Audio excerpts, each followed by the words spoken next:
Hey leaders, in this video, I want to talk to you about how to keep leading and actually how to keep growing when some of your church just kind of disappears. That seems to be the emerging story of 2021, that as churches reopen and society renormalizes or they're about to reopen, here's what we've discovered is that most churches find their in-person church attendance down. In fact, pastors are wrestling with 10%, 20%, 40% lower in-person attendance, even when reopened, than they were used to. How do you lead that way? Tony Morgan just released his Unstuck Church Report, and it shows that overall church attendance is down in person 28% year over year. So early 2020, before the pandemic, versus the reopened church in 2021, down 28%.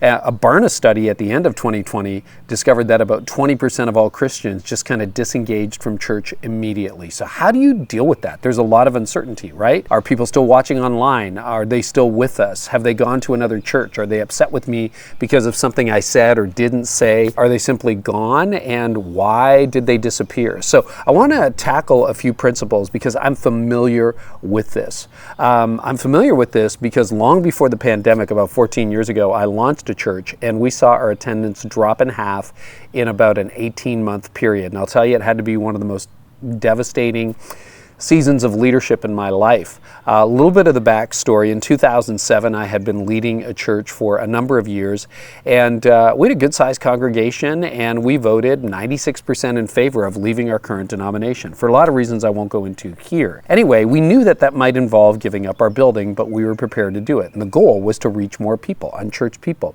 We'd been growing. We'd grown rapidly for a decade, but truthfully, a lot of that growth was transfer growth, and we wanted to reach more unchurched people. So we had this super positive vote. The denomination decided to keep the building, which was fine. We had just built it, but that's okay. We offered to pay for it. They decided to keep it. Fine. So we launched Connexus Church, and we started 2 portable locations around the same time, and we started with a bang. We had an attendance of almost 1,000 on our opening weekend, which was like it broke all records. We were so excited. And then what happened over the next 18 months is one by one, little by little, lots of people left, to the point where by the 18-month mark, about February of 2009, we went from like over 900 people to about 450 people left attending. And I'll tell you, it was devastating. Now, we went on to grow back from that point. So today, fast forward, there's 4,000 people who call Connexus home and thousands who either watch or soon will attend again on the weekends. But how do you get there? How do you get out of a hole that deep? So I want to talk to you about some principles that really help me. Number one, process your pain. This is a really painful season. Anytime something slides backwards, it hurts. I admit it hurt me. You got to process it. So call a friend, pray, vent, weep, journal, see a therapist. I went to a therapist. Okay, you got to release all of it because otherwise it's going to come out sideways. You're going to get cynical. You're going to get angry. The only way through the pain is to process the pain. And on the other side of that, you'll find healing. So that's number one. Number two, at the same time, don't lose hope.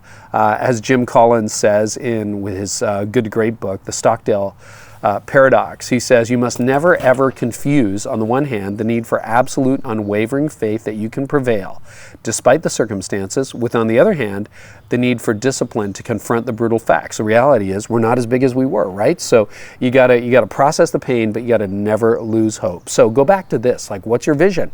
Why? What's your why? Focus on that, because sometimes all you have left is the vision. And that leads us to number 3, which is look for the people you can build the future of the church on. Left to your own devices, here's what you're going to do. You're going to focus on all the people who are leaving, okay? Despair is overrated. You can't build the future on despair. So instead of trying to win people back, focus instead on moving people forward. You've still got people in your church who are engaged. You've still got people who are passionate about the mission. Focus on them, because fickle, upset, and disengaged people are hard to build the future of the church on.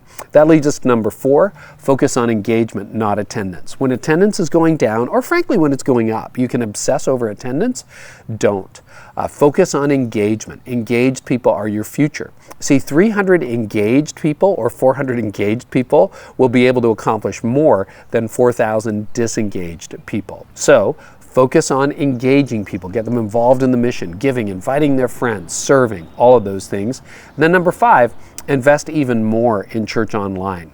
In an attempt to win people back, I've heard some pastors say, you know what, we're not going to do online anymore. We just want everybody back in the room. Well, I got some interesting data for you. In the last few weeks, we've had over 4,000 church leaders take our church outreach assessment. You can do that for free at churchoutreachassessment.com. And here's what we discovered. Only 35% of churches have a process to capture the personal information of people online. So that's a challenge, okay? It's hard to really leverage a technology you don't understand, but if you get better at stuff like that, everybody you want to reach is online. And we went on, as I said, we built an online presence over a decade ago. We went on to reach thousands of people who otherwise wouldn't have heard us, and their number one way of hearing about us was online and friends who invited them. So those are some thoughts.